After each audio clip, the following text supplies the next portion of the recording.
الف لام میم اللہم ارزقنی علما نافعا واسعا عمیقا اللہم ارزقنی رزقا واسعا حلالا طیبا مبارکا من عندک اللہم ارزقنی حیات سعادت وموت شہادت۔ السلام علیکم ورحمۃ اللہ وبرکاتہ۔ ابھی یہ آیات جو ہم نے پڑھی ہیں، جس کا لفظی اور بامحاورہ ترجمہ سیکھا ہے، ان حوالوں سے چند باتیں آپ کے حضور گوش گزار کرتا ہوں۔ ارشاد باری تعالیٰ ہے، بڑا ہی غور طلب، اعوذ باللہ السمیع العلیم من الشیطان الرجیم، بسم اللہ الرحمن الرحیم، وَإِن طَائِفَتَانِ مِنَ الْمُؤْمِنِينَ اقْتَتَلُوا، وَإِن طَائِفَتَانِ، اور اگر، یہ نہیں کہا کہ جب مومنین کے دو گروہ آپس میں لڑ پڑیں تو ان کی صلح کروا دو، بلکہ یہ کہا اگر لڑ پڑیں۔ یہ ان کا کلمہ بڑا معنی خیز ہے، گویا یہ بات کہی جا رہی ہے کہ مومن جھگڑالو نہیں ہوتا کہ وہ لڑتا ہی رہے۔ ہاں، انسان ہونے کے ناطے کبھی اس سے غلطی سرزد ہو سکتی ہے کہ وہ لڑ پڑے۔ اگر لڑ پڑے تو جو آگے قانون دیا جا رہا ہے اس کے مطابق ان کی صلح کروانا ہے۔ مومن جھگڑالو نہیں ہوتا، اور اگر کوئی اسی انسان کے اندر یہ خصوصیت پائی جائے کہ وہ بات بات پہ جھگڑتا ہو، بات بات پہ الجھتا ہو، وہ بات بات پہ لڑتا ہو، اس جھگڑالو صفت انسان اس کو اپنے ایمان کی خیر منانی چاہیے۔ مومن کی یہ شان نہیں ہے کہ وہ جھگڑے، لیکن کیا کرے، ہم تو ہر بات پہ جھگڑتے۔ گھر ہو، مسجد ہو، بازار ہو، منڈی ہو، ہر جگہ پہ ہمارا کام جھگڑنا ہی ہے۔ گھروں کے اندر نند بھاوج کی لڑائی، بہو ساس کی لڑائی ایک روایت کا درجہ ہے، جھگڑتے ہیں جھگڑتے۔ بلکہ پنجابی میں ایک کہاوت بن گئی ہے، ضرب المثل ہے کہ تو آٹا گندی ہلدی کیوں ہے۔ ہم اس پر بھی لڑ پڑتے ہیں۔ مساجد دیکھیں، تمہاری کوہنیاں ننگی ہیں، تمہارا سر ننگا ہے، تمہارا یہ ہو گیا، تمہارا وہ گیا، تیری نماز نہیں ہوئی، تم نے آمین بالجہر کہا ہے، اس پر بھی لڑ پڑتے ہیں۔ تم نے آمین بالجہر کیوں نہیں کہا، اس پر بھی لڑ پڑتے۔ تو نے درود شریف اونچی آواز میں کیوں پڑھا ہے، تو نے درود شریف نیچی آواز میں کیوں پڑھا ہے، ہر دو حالتوں میں لڑ پڑتے۔ اور ایک بات تو بڑی ہی کامن ہے جو سبھی جگہوں پر مجھے ملی، آپ نے نبی صلی اللہ علیہ وسلم کا یہ خطاب پڑھ لیا کہ قوا انفسکم واہلیکم نارا، اللہ کی باتیں سن لی، اپنے بچوں کو بچانے کے لیے آپ نے کوشش کی، اور رسول اللہ صلی اللہ علیہ وسلم نے یہ کہا کہ مرہم بالصبا وضربہم بالعشرہ، کہ انہیں نماز کے لیے 7 سال کے ہو جائیں تو حکم دو کہ وہ نماز پڑھیں، اور جب وہ 10 سال کے ہو جائیں نہ پڑھیں تو انہیں مار کر نماز پڑھاؤ۔ اور ظاہر ہے جب آپ نے حکم دے رہے ہیں نماز پڑھو، تو اس وقت تو صورتحال یہ ہے کہ اس کو یاد کروائی ہوگی، اس کو نماز پڑھنے کے طریقے سکھائے ہوں گے، تو تبھی حکم دیں گے نا۔ آپ نے مسجد کے اندر بچے کو لے گئے تاکہ اس کو پریکٹس ہو جائے، وہ جس طرح بڑے نماز پڑھتے ان کو دے کر نماز پڑھے۔ ابھی چھوٹی عمر کا ہے، وہ آپ اسے لے گئے 4 5 6 سال کا، اسے نماز گھر میں یاد کرا دی، اب اس کی پریکٹس کروا رہے ہیں، 7 سال کا ہونے والا ہے، مسجد کا ممبر بننے والا ہے، اب تو نماز اس نے مسجد جا کے پڑھنی ہے، اس سے پہلے پریکٹس کروانے کے لیے لے گئے۔ آپ لے کر گئے، مولوی صاحب نے پکڑ کے انہیں پیچھے کھینچ دیا، چلو پیچھے جا کے کھڑے ہو جاؤ۔ کہتے ہیں جناب اس کے کھڑے ہونے سے خلا پیدا ہو گیا۔ اللہ کے بندے، وہ جو رسول اللہ نے کہا تھا وہ اس سے مراد یہ تھی کہ ساتھ ساتھ کھڑے ہونا، لائنوں کو سیدھا کر لینا، اس کے لیے کہا تھا۔ یہ تو نہیں کہا تھا کہ درمیان میں بچہ آ جائے تو تب بھی تمہارا خلا ہو جائے گا، یہ پلر آ جائے تو درمیان میں خلا نہیں ہوتا تمہارا، یہ بچہ آ جائے گا تو خلا پیدا ہوگا۔ پھر کہتے ہیں جناب بچے شور بڑا مچاتے، بڑا شور مچاتے ہیں، اس سے ہماری بھاگتے دوڑتے ہیں، ہماری نماز خراب ہو جاتی ہے۔ یہ عباد اللہ جو تھے جب چھوٹے بچے تھے کہاں کھیلتے تھے؟ مساجد میں یا کہ باہر گلی محلے کے اندر؟ یہ مسجد کے اندر ہی کھیلتے تھے۔ ان کا دل مسجد میں لگنے دو، انہیں دھتکار کر نکال دو گے تو ان کا دل کہیں اور لگ جائے گا۔ نانا جھگڑالو طبیعت کچھ اور رزلٹ پیدا کر رہی ہے۔ ہمیں انہیں پیار دینا ہے، انہیں محبت دینی ہے، انہیں سینے سے لگانا۔ اگر کہتے ہو نماز خراب ہوتی ہے، اور میں آپ کو ایک دو مناظر دکھاتا ہوں۔ نبی اکرم صلی اللہ علیہ وسلم نماز پڑھ رہے، بلکہ نماز پڑھا رہے ہیں۔ نماز پڑھاتے پڑھاتے آپ سجدے میں گئے ہوئے ہیں اور لمبا سجدہ ہو گیا، اتنا لمبا سجدہ کہ نبی صلی اللہ علیہ وسلم نے اس سے پہلے اتنا لمبا سجدہ کیا ہی نہیں تھا۔ صحابہ حیران ہوئے۔ ایک صحابی جو اس کے راوی ہیں کہتے ہیں کہ میرے دل میں شک ہوا کہیں آقا کی روح مبارک پرواز تو نہیں کر گئی۔ کہتے میں نے کنکھیوں سے سر اٹھا کر دیکھا تو آقا کو باقاعد حیات پایا، دل کو اطمینان ہوا، میں دوبارہ سجدے میں گر چلا گیا۔ بڑی دیر کے بعد رسول اللہ صلی اللہ علیہ وسلم نے اللہ اکبر کہا، نماز کی تکمیل ہوئی تو صحابہ نے پوچھا یا رسول اللہ کیا وحی آ گئی تھی، جبریل امین آ گئے تھے، آپ نے خلاف معمول اتنا لمبا سجدہ کر دیا؟ سرکار نے ارشاد فرمایا نہیں، جبریل امین نہیں آئے تھے، میرے حسین آ گئے تھے۔ میں نے سجدے سے سر اس لیے نہیں اٹھایا مبادا کے سر اٹھاؤں اور کہیں حسین اوپر سے نیچے نہ گر پڑے، اتنی سی بات پہ لمبا سجدہ کر دیا۔ میری مسجد میں اگر کوئی صاحب اس طرح کی حرکت کرتے، کیونکہ میں جھگڑالو طبیعت ہوں، تو اگر میری مسجد میں اگر امام صاحب یوں کرتے تو میں انہوں نے کہا تھا اپنے نواسے کھلانے ہیں تو گھر جاؤ، ہماری مسجد میں آ کے ہماری نمازوں کو خراب کرتے ہو۔ خدا کی قسم نہ رسول اللہ کی نماز خراب ہوئی نہ صحابہ کی نماز خراب ہوئی، ہماری نمازیں خراب ہو جاتی اس لیے کہ ہم جھگڑالو ہیں۔ بابی جی نے حج کر لیا، عمرہ کر لیا، گھر میں ہیں، نماز پڑھ رہی ہیں، نماز پڑھتے ہو چھوٹا بچہ آگے سے گزر گیا، پوری نماز کے درمیان کلبلاتی رہتی ہیں، کب میری نماز ختم ہوتی اس کی ماں سے پوچھوں کہ تو اپنے بچے کو سنبھال نہیں سکتی، میری نماز خراب کر دی۔ نماز تو واقعی خراب ہوئی ہے، لیکن خدا لگتی کہ یہ بچے نے کی ہے کہ خود کلبلاتی جو رہی ہے اندر ہی اندر، اس جھگڑالو طبیعت نے اس کی نماز خراب کی ہے۔ مومن جھگڑالو نہیں ہوتا۔ سرکار دو عالم صلی اللہ علیہ وسلم کا اسوہ اگر دیکھیے، میرے لیے اسوہ تو وہ ہیں۔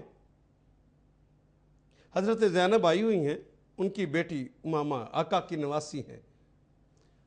آقا تو گھر آتے تو اٹھا لیتے، لیکن آج نوافل ادا کر رہے ہیں گھر کے اندر، امامہ دیکھتی ہے کہ نانا آج اٹھایا نہیں، توتلی زبان میں ابھی چل نہیں سکتی، گھٹنوں کے بل چلتی ہے، وہ توتلی زبان میں کہتی ہے جدی جدی عرفانی، نانا نانا مجھے اٹھا لو، اور نانا تو نماز پڑھ رہے ہیں، وہ کیسے اٹھائیں؟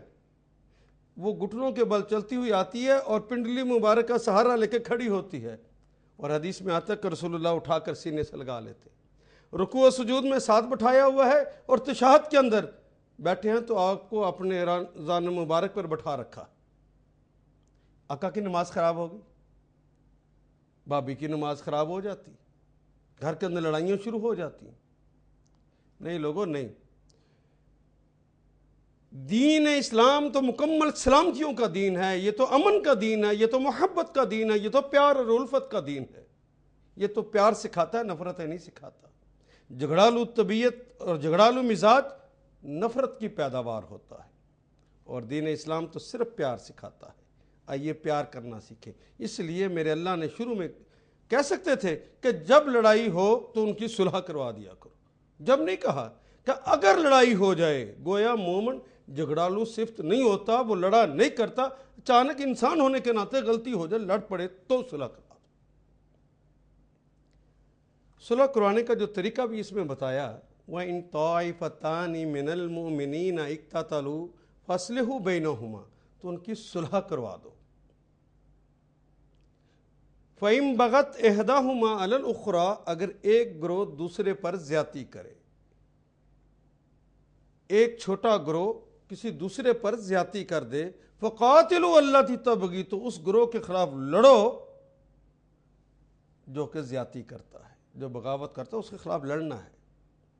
حتی تفیء الی امر اللہ، یہاں تک کہ یہ زیادتی کرنے والا واپس پلٹ آئے اللہ کے حکم کی طرف، یعنی عدل کے ساتھ صلح کروانے پر راضی ہو جائے.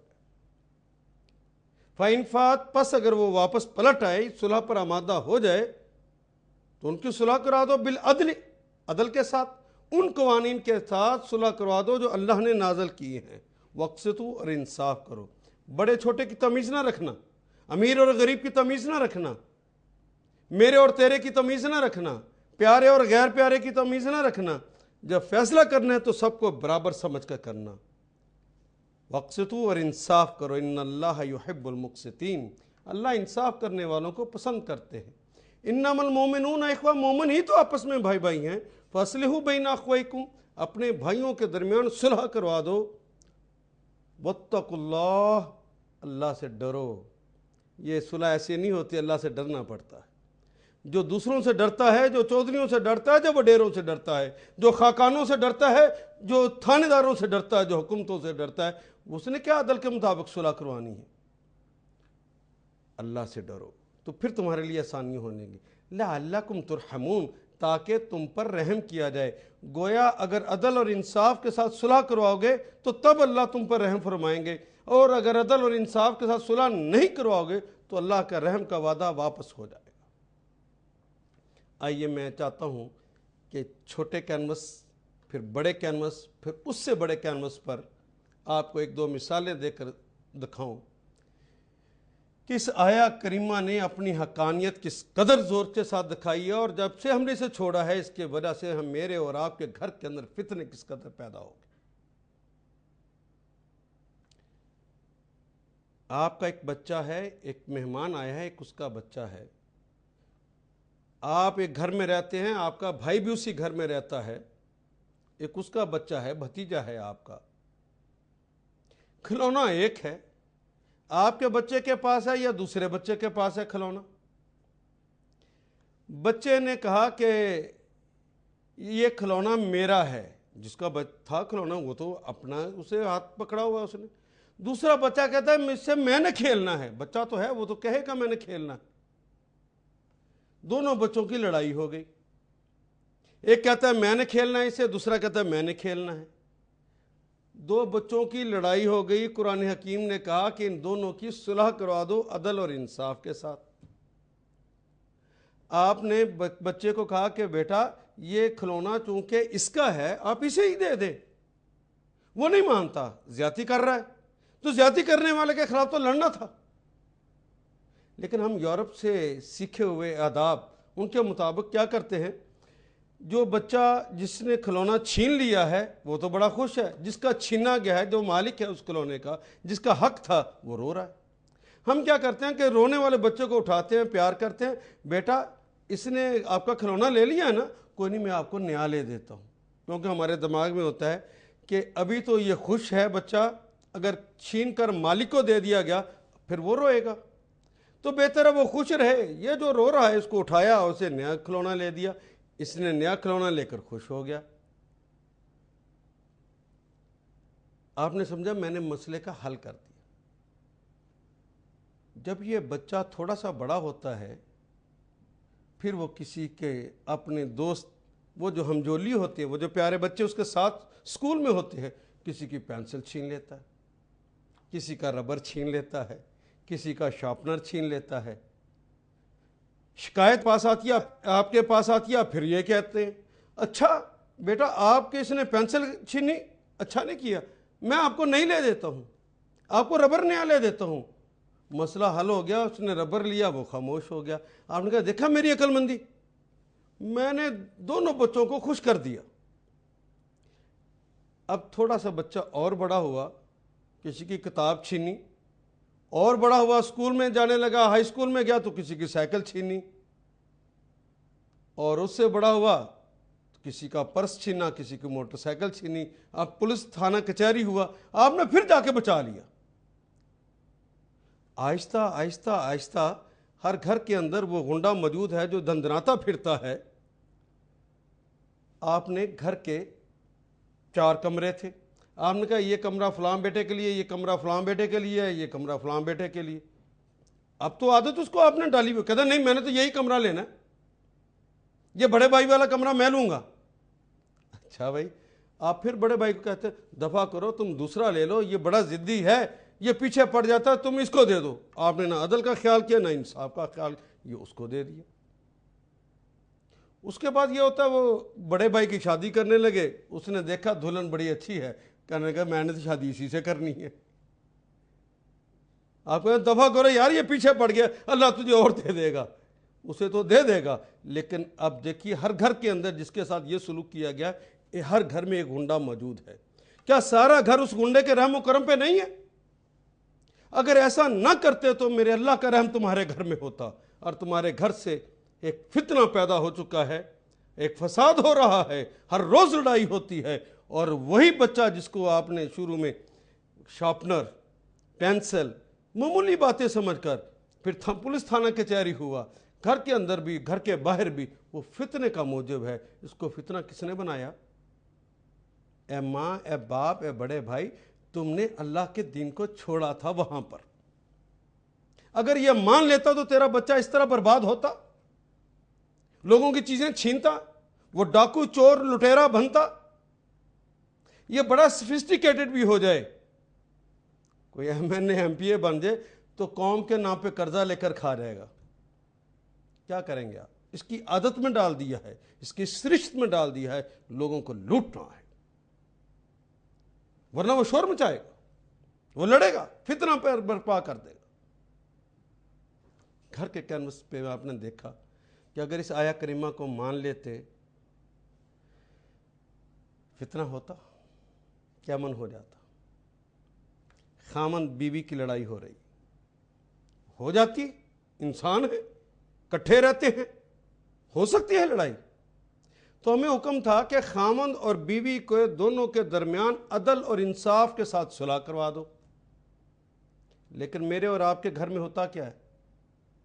خامند کے رشتہ دار خامند کا ساتھ دے دیتے ہیں, بیوی کے رشتہ دار بیوی کا ساتھ دے دیتے ہیں, حق کوئی نہیں دیکھتا. حالانکہ باغی کے خلاف لڑنا تھا, حق کا ساتھ نہ دیا. بیوی کے رشتہ داروں نے بیوی کی غلط ہو یا ٹھیک ہو اس کی حمایت کر دی, شوہر چاہے زیادتی پہ ہے, شوہر کے رشتہ داروں نے اس کی حمایت کر دی. خلیج اور بڑھ گئی. اب خدا لگتی کہ یہ طلاق ہوگی کہ یہ صلح ہوگی. حکم یہ تھا کہ حاکم مردوں میں سے, مرد کے گھر والوں سے, ایک حاکم عورت کے گھر والوں سے لو, اور پھر بیٹھ کے دیکھو کہ غلطی کس کی ہے, ان کا آپس میں تنازع جس بات پہ اس کو دور کرا دو, عدل اور انصاف کے ساتھ صلح کروا دو. تم نے عدل اور انصاف کے ساتھ صلح کرانے کی بجائے اپنی اپنی انا کے مسئلے بنائے, اور خاندان کے رسم رواج کے مطابق یہ ٹھیک ہے کہ بچے ہمارے ہی کی غلطی ہے, لیکن ہمارے ہاں عورتیں ہی معافی مانگتی ہیں, اسے معافی مانگنی پڑے گی. اب مجھے بتائیے اگر صلح ہو بھی جائے, روز جئیں گے روز مریں گے, فتنہ گھر میں رہے گا, کیا امن آ سکے گا؟ یہ شادی تو اس لیے کی تھی نا کہ گھر کے اندر سکون آ جائے, محبت آ جائے, پیار آ جائے. یہ شادی کی تو وجہ یہ بتائی تھی کہ لتسکنوا الیہا, کہ تم اس سے سکینت حاصل کرو. سکینت کی بجائے وہاں پہ تو روز لڑائی, فتنہ. اس آیہ کریمہ کو چھوڑا تو گھر کو فتنے سے بھر دیا ہے. میں اس سے ذرا اگلے کینوس پہ آپ کو لے کے چلتا ہوں. یہ کینوس محلے کا ہے. ہر محلے میں آپ لوگ جہاں جہاں سے تشریف لائے ہیں, کچھ دیر کے لیے اپنے اپنے محلوں میں ذہناً واپس چلے جائیں. آپ کا محلہ جو 500 مرد حضرات پر مشتمل ہے, اس پورے محلے کے اندر ایک گنڈا رہتا ہے, اور میکسیمم 5 سے 7 اوباش لڑکے اس کا ساتھ دیتے.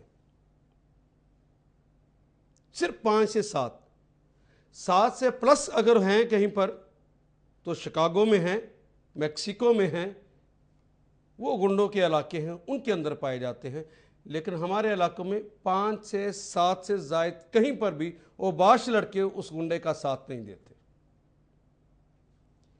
یہ گنڈا کون ہے, اس پہ ذرا غور کیجیے. یہ گنڈا محلے کے ایک معزز فرد کا بیٹا ہے. کل تک یہ معصوم بچہ، کیونکہ ہر انسان فطرت سلیم پر پیدا ہوا ہے، میرے اللہ نے کہا ہے، میرے رسول نے اس کی تصدیق کی ہے، ہر بندہ فطرت اسلام پر پیدا ہوتا ہے. یہ تو فطرت اسلام پہ تھا، یہ تو امن پسند تھا، یہ تو محبت کرنے والا تھا، یہ تو پیار بانٹنے والا تھا. لڑنے والا کیسے ہو گیا؟ دوسروں کا امن برباد کرنے والا کیسے ہو گیا؟ آئیے تھوڑی دیر کے لیے اس پہ بھی غور کریں. انسان متکون ہے دو چیزوں سے، ایک اس کا جسم ہے، دوسری اس کی روح. جسم جن چیزوں سے بنا ہے اس کی کوئی کمی ہو جائے تو جسم بیمار ہو جاتا. کیلشیم کم ہو گئے ہیں، آئرن کم ہو گیا ہے، کوئی چیز کم ہو گئی ہے، اس کی وجہ سے وہ بیمار ہو جائے گا. تو وہ ادویات، وہ غذا اس کو بہم دوبارہ پہنچائی جاتی ہے جس سے وہ ٹھیک ہو جاتا ہے. اسی طرح اس کا جسم دوسرا حصہ روح ہے. روح کی غذا تلقین ہے، روح کی غذا نصیحت ہے، روح کی غذا صحبت صالح ہے. جس کو صحبت صالح نہ مل سکی، جس کو نصیحت نہ مل سکی، جس کو تلقین نہ مل سکی، اس کی روح بیچارے کی بیمار ہوگی.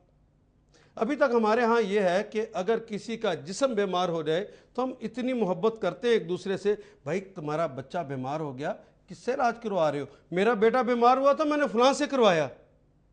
یہ تو ہم کرتے ہیں. لیکن کسی کی روح بیمار ہو جائے، اس کا بچہ بیمار ہو جائے تو اس کی روح کی بیماری کے علاج کے لیے نہ ہم مشورہ دیتے ہیں نہ اس کا علاج کرواتے ہیں. اس کی کوئی اہمیت ہی نہیں رکھی. اس کو تلقین کرنی چاہیے تھی. جس طرح بیمار ہوا انسان، کبھی کھانسی ہوئی، کبھی بخار ہوا، کبھی جسم میں درد ہوا، یہ علامات ہیں مختلف بیماریوں کی. بالکل اسی طرح اس سے غیر اخلاقی عادات سرزد ہونے لگتی ہیں، غیر اخلاقی کلمات کہنے لگتا ہے. جو ہی اس نے پہلا غیر اخلاقی کلمہ کہا، بد تہذیبی کا مظاہرہ کیا، فوراً جو قریب تھا اس کو چاہیے تھا کہ نہیں بیٹا یہ تو غلط ہے، یہ تم تو اچھے بچے ہو، تم نے کہاں سے سیکھ لیا؟ ہمارے رسول تو یوں فرماتے ہیں، میرے آقا تو یوں کہتے ہیں. بیٹا کسی کو گالی دینا فسق ہے. کسی کے ساتھ لڑنا، مومن کے ساتھ لڑنا رسول اللہ نے کہا ہے کفر ہے. یہ نصیحت کی ہوتی تو وہ باز آ جاتا. ہم نے کہا سانو کی، پنجابی میں ایک ہمارے معاشرے کے اندر جملہ استعمال کیا جاتا ہے، سانو کی. نہ گھر والوں نے پرواہ کی، نہ گھر کے باہر والوں نے پرواہ کی. وہ جو معزز محلے میں پھرتے ہیں انہوں نے بھی کوئی پرواہ نہ کی. ایک دن اس سے بد اخلاقی یہ ظاہر ہوئی. محلے کے ایک پروفیسر کو پکڑا گریبان سے. پروفیسر صاحب ذرا دھیان نال، اسی بھی ایتھے رہنے ہیں. پروفیسر پریشان ہو گئے ہیں مجھے. وہ چھوڑ کے چلا گیا. محلے داروں کو پتہ لگا، سارے محلے نے کہا توبہ توبہ توبہ، بڑا بدماش ہے، بڑا گنڈا ہے، اسے حیا نہیں، بے حیا ہو گیا ہے. وہ دیکھو پروفیسر کے گریبان کو پکڑ لیا. لیکن اسے جا کے کسی نے تلقین نہیں کی. خود کہا کہ یہ بہت برا ہے، خود کہا کہ یہ اچھا نہیں ہے، اس نے یہ حرکت کیا بہت بری ہے، یہ ضرور کہا. لیکن فرض تو یہ تھا کہ اسے جا کے تلقین کرتے، اسے سمجھاتے، او بیٹا تو اتنا اچھا ہو کے ایک پروفیسر شریف آدمی اس کے گریبان کو کیوں پکڑا؟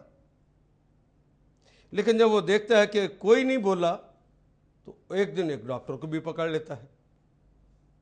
لوگ پھر خاموش، پھر وہی صورتحال. پھر چند اور بھی تو بچے ہوتے ہیں محلے میں جن کی روح بیمار ہو رہی ہوتی ہے. وہ جن کی روح بیمار ہوتی ہے وہ آہستہ آہستہ آہستہ وہ اس کے قریب ہونے لگ جاتے، اس کے پاس آ کے بیٹھتے ہیں.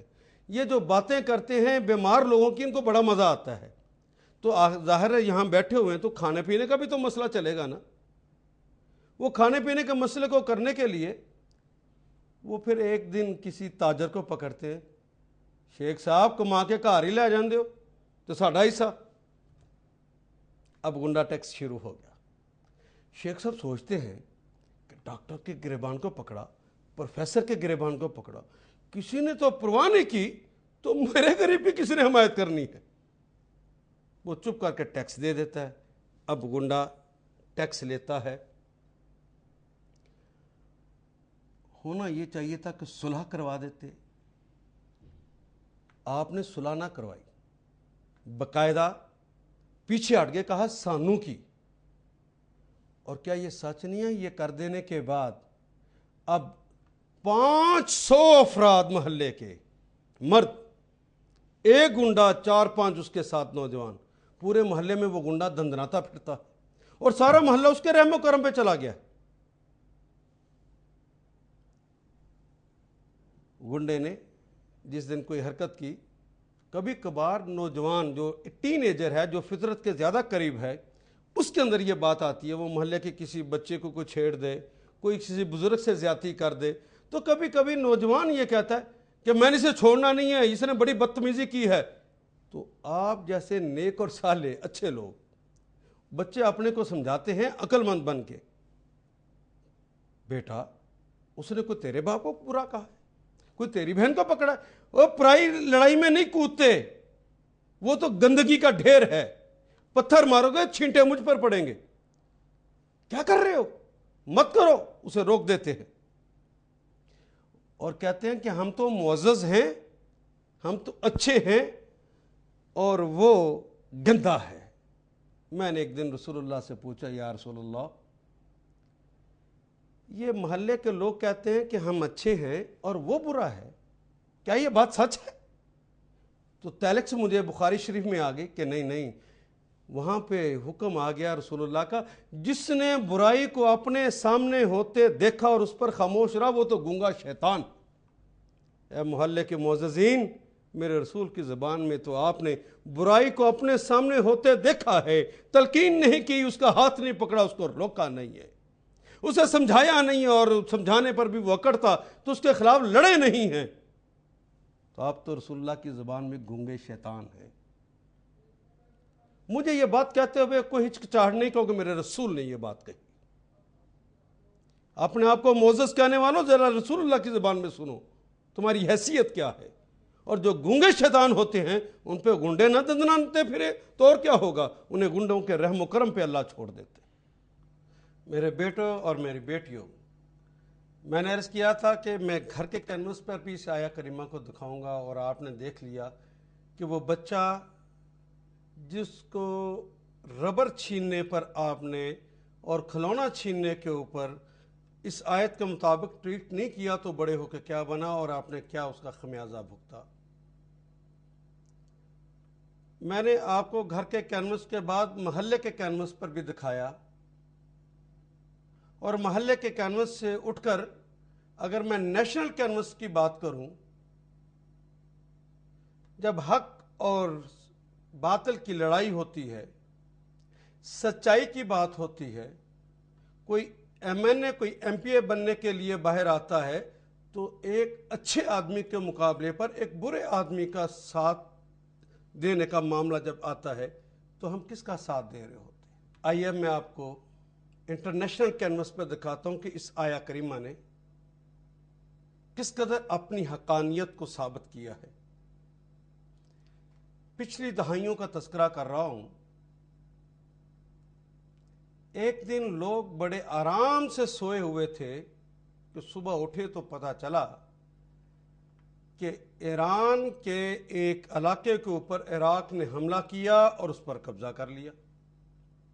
یہ آپ کے سامنے بورڈ پہ ایران ہے, یہ اس کے ساتھ عراق دوسرے کلر میں دکھایا گیا ہے, اس کے نیچے سعودی عرب ہے, ایک سائڈ پہ یہ کویت اور سیریا. آپ دیکھیے کہ لوگوں کو تو پتہ بھی نہیں تھا کہ ایران اور عراق کے درمیان کوئی وجہ تنازع موجود ہے یا نہیں. ہاں, ایک تھیوریٹیکل سا مسئلہ ضرور تھا کہ اس کے درمیان والی لائن میں وہ جو خلیج ہے, اس کا نام خلیج فارس ہے یا خلیج عربی ہے, یہ تھیوریٹیکل تھا. ورنہ آدھے حصے سے ایران والے فائدہ اٹھا رہے تھے اور آدھے حصے سے عراق والے فائدہ اٹھا رہے تھے. لیکن عراق نے حملہ کر کے ایک پورے علاقے پر قبضہ بھی کر لیا, اس کے سرحدی شہر خرم شہر اور آبادان پہ قبضہ کر لیا. مسلمانوں کے دو گروہوں کے درمیان لڑائی ہو گئی. وَإِن طَائِفَتَانِ مِنَ الْمُؤْمِنِينَ اقْتَتَلُوا فَأَصْلِحُوا بَيْنَهُمَا. تو باقی سارے مومنوں کا یہ فرض بنتا تھا جو ان دونوں گروہوں سے الگ تھے، باقی دنیا جو مسلم تھی اس کا یہ فرض بنتا تھا کہ ان کی صلح کروا دیں. فَأَصْلِحُوا بَيْنَهُمَا فَإِن بَغَتْ إِحْدَاهُمَا عَلَى الْأُخْرَى فَقَاتِلُوا الَّتِي تَبْغِي. اور اگر کوئی بغاوت کرتا، کوئی زیادتی کرتا، کوئی سرکشی کرتا تو اس کے خلاف سارے مل کر لڑتے.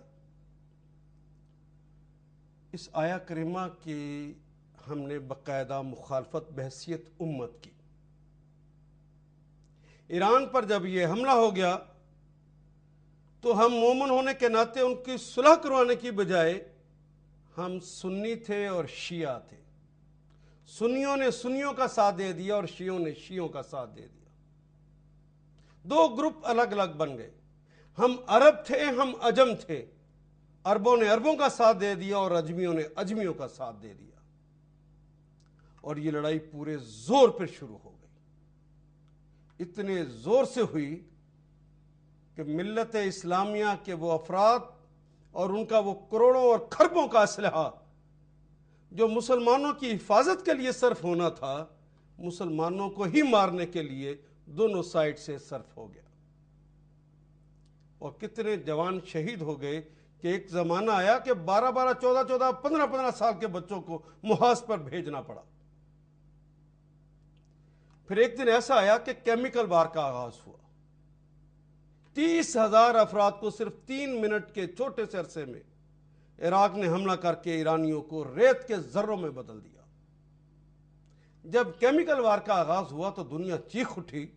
کچھ لوگ پاکستان سے، کچھ ہندوستان سے، مختلف علاقوں سے لوگ اٹھے اور انہوں نے جا کر کہا کہ بھائی یہ تو بہت بڑا خسارہ ہو گیا ہے، ان کی صلح کروائیے. سعودی عرب کو کہا، کویت کو کہا، آپ دو بڑے ممالک ہیں، آپ دونوں کے اندر یہ قوت موجود ہے کہ آپ ان کی صلح کروا دیں.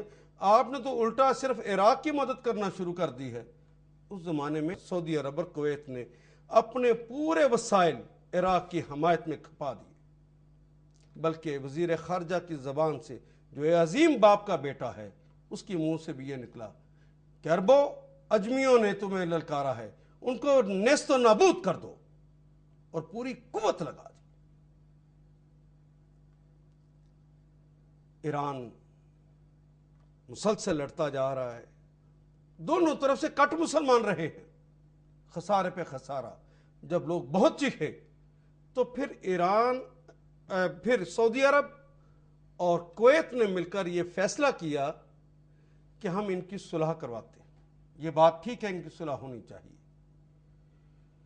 یہ مجدہ لوگوں نے سنا کہ سعودی عرب کی طرف سے مشترکہ ایک اعلامیہ جاری ہوا کہ اگر ایران صلح پر راضی ہو جائے تو عراق کی طرف سے تاوان جنگ ہم دینے کو تیار.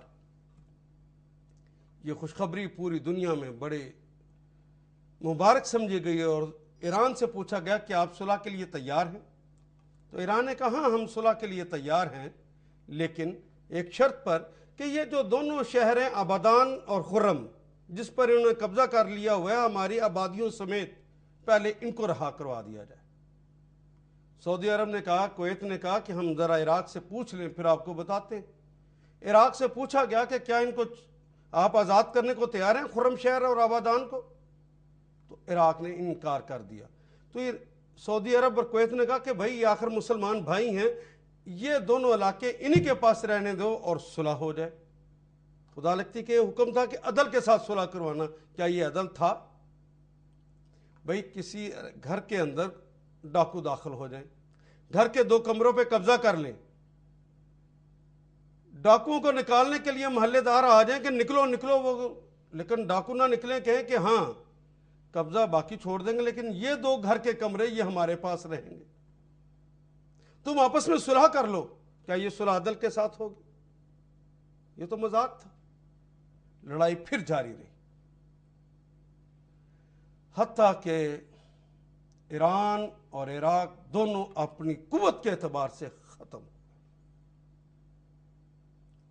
لیکن جس طرح میں نے کہا کہ جب مومن وہ اپنا رول ادا نہیں کرتے جو اللہ نے دیا تھا، جو اللہ نے کہا تھا یہ کام کرنا، جب وہ نہیں کرتے پھر کیا ہوا؟ گھر کے اندر وہ گنڈا دندن آنے لگا، اللہ کے رحم کا وعدہ واپس ہو گیا. محلے کے اندر وہ گنڈا دن دلانے لگا اور رحم کا وعدہ پھر واپس ہو گیا۔ اس نقشے کو غور سے دیکھیے، وہ کویت اور یہ سعودی عرب، یہ جس زمانے کی میں بات کر رہا ہوں 1979 لڑائی شروع ہوئی، اتنے لمبے عرصے تک کی لڑائی کے بعد جب دونوں ممالک کمزور ہو رہے تھے، اس زمانے میں اس غنڈے نے جس نے حملہ کر رکھا تھا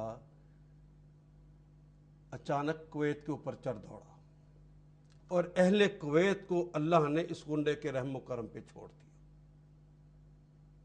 اور اگلے ہی لمحے اس کی فوجیں سعودی عرب کی طرف بڑھنے لگیں۔ ایک مہا گنڈا پیچھے کھڑا تھا جس کے کہنے پہ یہ سارے اشارے ہو رہے تھے، یہ سارے کام ہو رہے تھے۔ اس نے کہا کہ یہ تمہارے گھر پہ قبضہ کر لے گا، میری فوجوں کو آنے دو۔ اس دن سے اس کی فوجیں امریکی داخل ہو گئیں اور ہم زخموں کو چاٹتے رہ گئے۔ آج وہ منتیں کرتے ہیں یہاں سے چلے جاؤ، اب وہ نہیں جاتے، ان کا باقاعدہ قبضہ سعودی عرب میں ہو چکا اور ان کا قبضہ کویت پہ ہو چکا۔ یہ سعودی عرب اور کویت 1979 میں وہ ممالک تھے جو اپنا دوہرا بجٹ بناتے تھے، دنیا کے امیر ترین ممالک۔ ایک بجٹ کو کہتے تھے للاجیال الحاضرہ اور دوسرے بجٹ کا نام تھا للاجیال القادمہ۔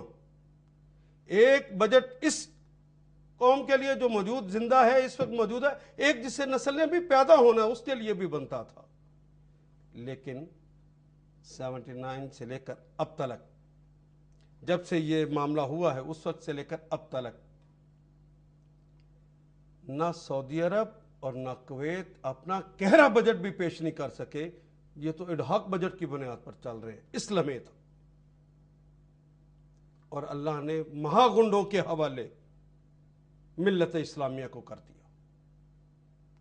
خدا لگتی کہیے کہ اگر ہم مومن ہونے کے ناطے ایران اور عراق کی اسی وقت صلح کروانے کے لیے چل پڑتے، ٹھیک ہے عراق اگر اپنے کسی اور کے کہنے پر چلتا اور کھڑا رہتا اور کہتا نہیں میں نے تو لڑنا ہے، تو اللہ کے حکم کے تحت ساری ملت اسلامیہ اس کا بائیکاٹ کرتی، ساری ملت اسلامیہ اس کے خلاف لڑتی، تو کیا یہ معاملہ یہاں تک پہنچتا؟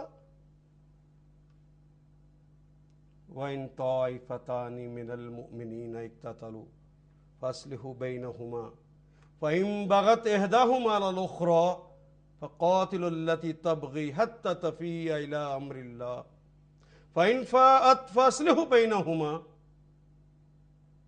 فَإِن بَغَتْ إِحْدَاهُمَا عَلَى الْأُخْرَى فَقَاتِلُوا الَّتِي تَبْغِي، یہ قتال کرنا تھا ان کے خلاف، لیکن ہم تو معاملہ ہی ہمارا بگڑ گیا، ہم تو شیعہ اور سنی بن گئے، ہم تو عرب اور عجم بن گئے۔ مومن ہوتے تو ہم ان کی صلح کرواتے، ہم نے قرآن کی آیت کو چھوڑ دیا، اور پھر ہم آج افغانستان ہو، وہ عراق ہو، وہ سعودی عرب ہو، ملت اسلامیہ کے جسم کے ذرے ذرے پر آج جو زخم لگے ہیں، یہ اسی قرآن حکیم کی آیت کو چھوڑنے کا نتیجہ تھا۔ آج ان کے پنجے گڑے ہوئے۔ حضرات آپ کہیں گے کہ آپ نے تو بڑی تفصیل سے یہ ساری باتیں تو سنا دیں، تو پھر حل کیا ہے؟ ان گنڈوں کے رحم و کرم سے ہم کس طرح بچیں گے؟ اللہ کے رحم و کرم کے مستحق کس طرح ہوں گے؟ بڑا سادہ جواب ہے کہ آیہ کریمہ پر عمل کر لیجیے، اللہ تعالیٰ آپ کے لیے خود قوت پیدا کر دے گا۔ بہت آسان سوال ہے۔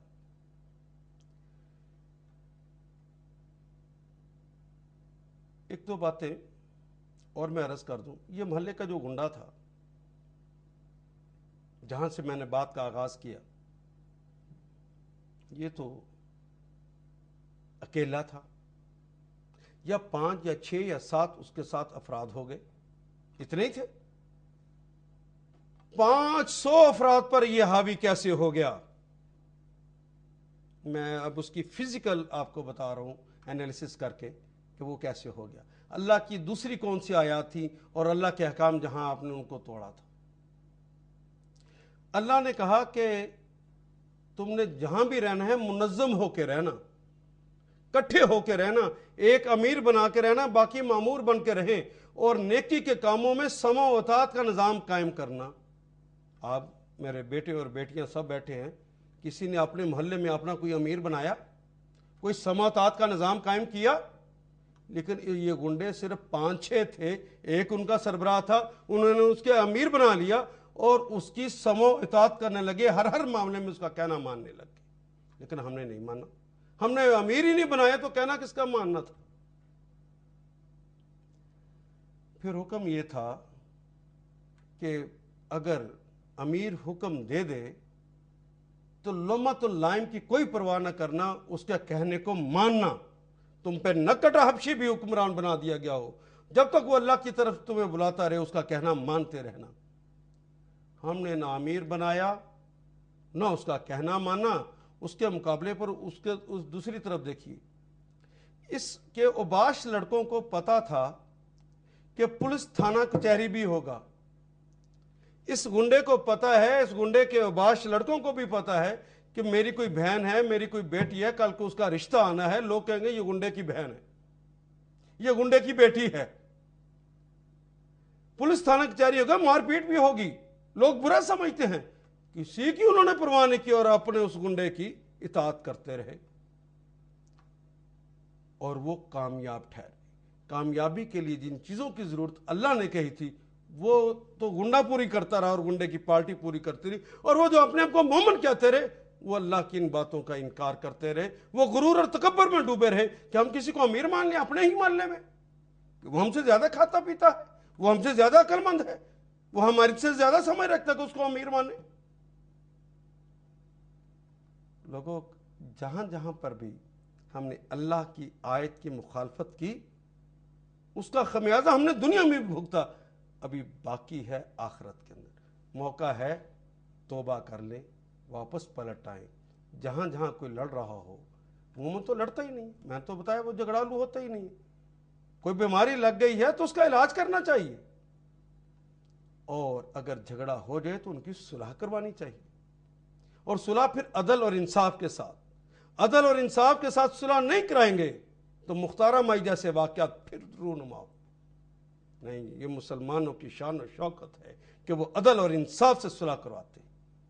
کسی کے بیٹے کے ہاتھوں دوسرا قتل ہو جائے تو قاتل کی گرفتاری کے لیے باپ بھی گرفتاری کے لیے کوشش کرتا ہے، اسے گرفتار کر کے حکومت کے حوالے کرتا ہے۔ یہ الگ بات کہ پھر جا کے چاہے رو کر منت کر کے کہے کہ یہ میرا بیٹا ہے، دیت لے لو اور اسے چھوڑ دو، لیکن قانون کے نفاذ کے اندر تو پوری طرح ساتھ دینا پڑے گا۔ لیکن اتنا حوصلہ کہاں سے لائیں؟ یہ مومن بنیں گے تو اللہ تعالیٰ آپ کو اس کا حوصلہ بھی عطا فرمائے گا۔ آئیے اس آیہ کریمہ کو ایک دفعہ پھر پڑھتے ہیں، شاید کچھ معنی آپ کے ذہن میں اور بھی ابھرے۔ اعوذ باللہ من الشیطان الرجیم، بسم اللہ الرحمن الرحیم۔ وَإِن طَائِفَتَانِ مِنَ الْمُؤْمِنِينَ اقْتَتَلُوا فَأَصْلِحُوا بَيْنَهُمَا فَإِن بَغَتْ إِحْدَاهُمَا عَلَى الْأُخْرَى فَقَاتِلُوا الَّتِي تَبْغِي۔ ہاں، یہ قتال سے مراد یہ نہ سمجھیے کہ بس جاتے ہی لڑنا شروع کر دیں کہ یہ غلط آدمی ہے اس سے لڑنا ہے، نہیں، یہ مراد نہیں ہے۔ فقاتلو کے اندر میں نے بتایا تھا قتال سے مراد ذہنی کاوشوں سے لے کر مسلح جدوجہد تک کے تمام مراحل ہوتے ہیں۔ آپ نے ذہنی کاوشوں سے لے کر مسلح جدوجہد تک کے تمام مراحل طے کرنے ہیں۔ مراد یہ ہے کہ پہلے اسے سمجھانا ہے، اسے خوب سمجھانا ہے، بارہا سمجھانا ہے، نہ سمجھے تو معاشی بائیکاٹ بھی کرنا ہے، اسے معاشرتی بائیکاٹ بھی کرنا ہے، پھر بھی نہ سمجھے تو قانون کا سہارا لینا ہے۔ کسی بھی انسان کو معاشرے کے اندر رہتے اس بات کی اجازت نہیں ہے کہ وہ کسی وجہ سے بھی قانون کو اپنے ہاتھ میں لے لے۔ آپ کے خبر بڑھ نے ہمیں کہا تھا کہ قاتل التی تبغی، تو اس کے خلاف لڑو، نہیں، اس سے مراد یہ ہے کہ اس طرح لڑا جائے گا، قانون کو ہاتھ میں نہیں لیا جائے گا۔ میں بات واضح کر سکا جی؟ اب گھر جا کے اس آیہ کریمہ کو دوبارہ پڑھیے، پھر اپنے بارے میں سوچئے۔ بہو ساس کی لڑائی میں، نند بھاوج کی لڑائی میں، خامند بیوی کی لڑائی میں، دو بھائیوں کی لڑائی میں، محلے داروں کی لڑائی کے اندر کیا رویہ ہے میرا اور آپ کا؟ اللہ میرا اور آپ کا حامی و ناصر ہو۔